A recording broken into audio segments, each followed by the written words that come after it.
네, 지금 리포트 보신 것처럼 최근 5년 동안 데이트 폭력 사건 하루 평균 한 26건 정도 발생하고 있는 것으로 집계됐습니다. 게다가 이 데이트 폭력 신고 건수는 늘는데 검거율이 오히려 하락세를 보이고 있다. 이런 조사가 발표됐습니다. 네, 끊이지 않고 있는 데이트 폭력 무엇이 문제인지 정혁진 변호사와 함께 내용 자세히 짚어보도록 하겠습니다. 네. 안녕하세요. 네, 어서 오십시오. 자, 경찰청 자료에 따르면 최근 5년간 데이트 폭력으로 목숨을 잃거나 위협을 받은 피해자가 200명이 넘는 것으로 집계됐습니다. 관련 혐의 형사 입건자가 4만 7천 명이 넘는데 구속되는 사람은 한 4.2%, 2천 명이 조금 넘는 수준밖에 안 되네요. 네, 저도 깜짝 놀랐는데요. 5년 동안에 47,755건, 거의 1년에 10,000건 정도나 되는 그러한 사건들이 입건이 됐다라고 한 거니까 실질적으로 벌어졌던 그러한 사례들은 훨씬 더 많지 않을까 그런 생각이 들고요. 신고 못한 경우도 많겠죠. 그렇죠. 네. 예. 또 여러 가지 이제 데이트 범죄의 특성상 뭐 굳이 이제 이것들을 갖다가 신고하거나 그러지 않는 경우도 좀 많을 거거든요.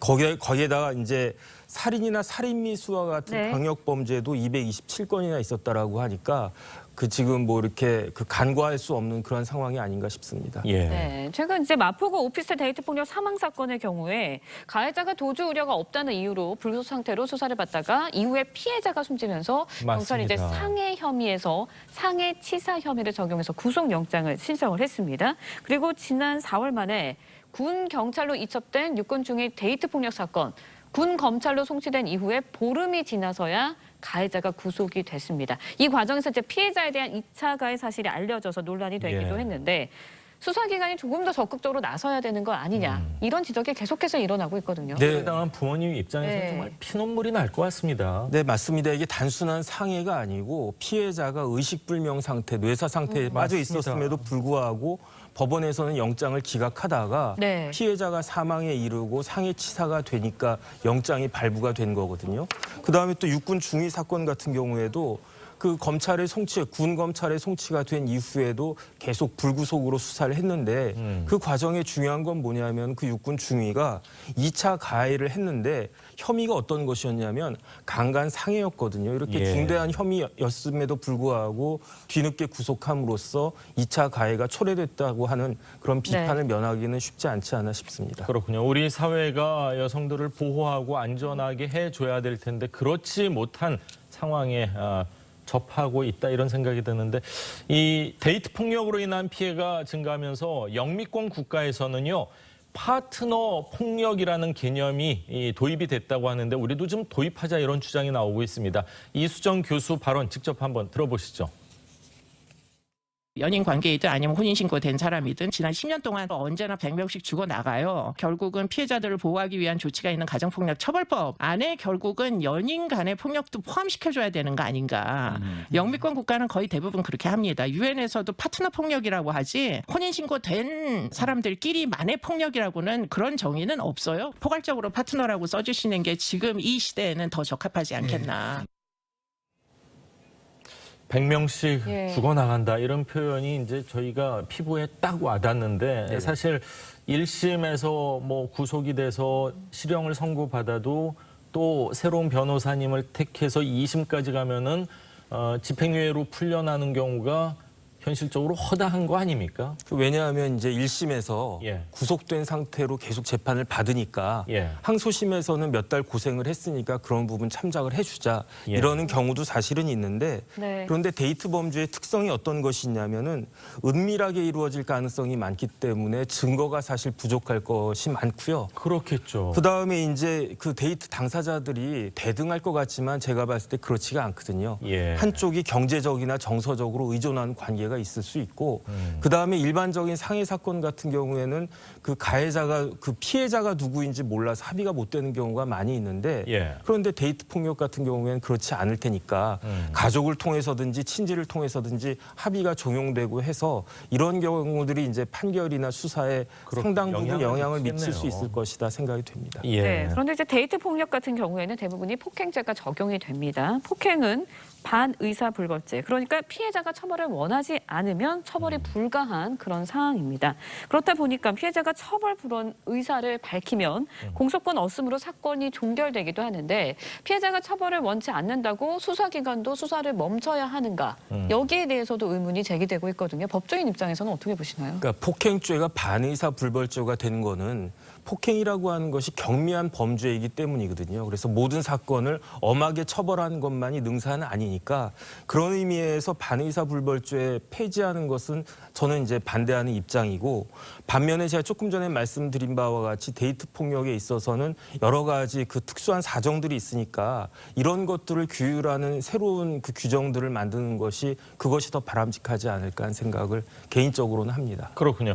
19대 국회부터 데이트 폭력 방지법이 매년 발의되었지만 뭐 폐기되고 계류되고 반복 중이고 현재 21대 국회에서도 국민의힘 윤영석 의원이 관련 법안을 발의하고 지금 계류 중이라고 합니다. 우리나라엔 이 데이트 폭력을 처벌할 수 있는 단일 법안이 없는 상황이라고 하고요. 데이트 폭력의 경우 가정 폭력처럼 경찰이 가해자에게 접근하면 안 됩니다. 이런 조치를 취할 수도 없는 그런 법적 조치가 아예 없다면서요? 네, 맞습니다. 굉장히 충격적입니다. 그런데 이제 우리나라 어떤 법이 있냐면 가정폭력 처벌법은 1999년부터 제정돼서 있거든요. 그래서 제가 가정폭력 처벌법을 다시 봤더니 가정폭력의 그 정의를 가족 구성원 사이에 신체적, 정신적, 재산상 피해를 수반한 행위 이렇게 되어 있고요. 이때 가족 구성원에는 사실혼 관계까지는 포함하고 있는데 데이트와 같은 단순한 교제하는 단계에 있어서까지는 이 법의 포섭 대상에는 포함이 되지 않거든요. 그런데 일본 같은 경우에는 이러한 교제 관계에 있어서도 일정한 행위를 처벌할 수 있고 일정한 조치를 할 수 있는 그런 규정들이 있다라고 하니까 이제 그런 부분들 좀 리서치 해가지고 반영하는 방법이 어떨까 하는 그런 생각은 듭니다. 네, 해외에서 이제 데이트 폭력을 가족 폭력 범죄로 처벌하는 추세로 되어 있다라고 전해지고 있습니다. 영국과 일본이 이에 해당하고요. 미국은 피해자의 진술만으로 경찰이 가해자를 체포하는 의무 체포제를 채택하고 있습니다.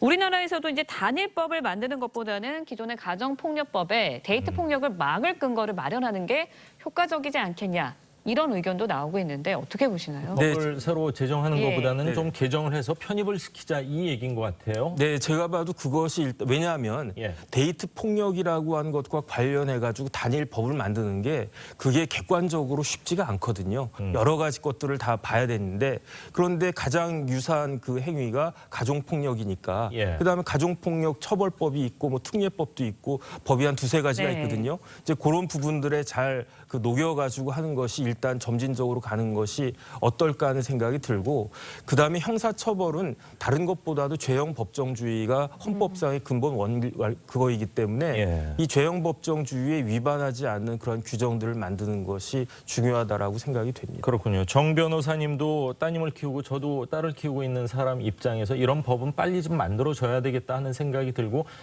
한 번 때린 사람은 계속 때릴 가능성이 충분히 있지 않을까 하는 생각이 들거든요. 재범률도 좀 높은 편인가요? 어떻습니까? 그 데이트 폭력의 가장 중요한 특징 중에 하나가 재범률이 높은 거예요. 왜냐하면 잘 아는 사이이기 때문에. 그런데 재범률이 높음에도 불구하고 신고를 못하는 게 왜냐하면 경제적으로 의존할 수도 있고 그다음에 또 꼭 경제적인 걸 뿐만 아니라 오랫동안 사귀었으니까 자기도 모르게 심리적으로 그 의존하는 그런 마음들도 있기 때문에 자신이 원하지 않음에도 불구하고 질질 끌려가는 그러한 것들이 있고 또 하나는 뭐냐면은 사회적 인식이 특히 수사기관 같은 데에서 단순한 뭐 사랑 싸움이고 뭐 사귀다 하고 그럴 수도 있지. 부부싸움이고 이러면서 뭐 철수하는 경우가 많죠. 그런 인식들도 있기 때문에 이런 것과는 또 차원의 다른 범죄다라고 하는 그런 사회적 공감대가 필요하다 생각이 됩니다. 자, 데이트 폭력 근절을 위한 뭐 정부뿐만이 아니라 사회적인 이 목소리가 좀 더 커져야 되겠다 이런 생각이 듭니다. 정혁진 변호사님 말씀 오늘 여기까지 듣겠습니다. 감사합니다. 고맙습니다.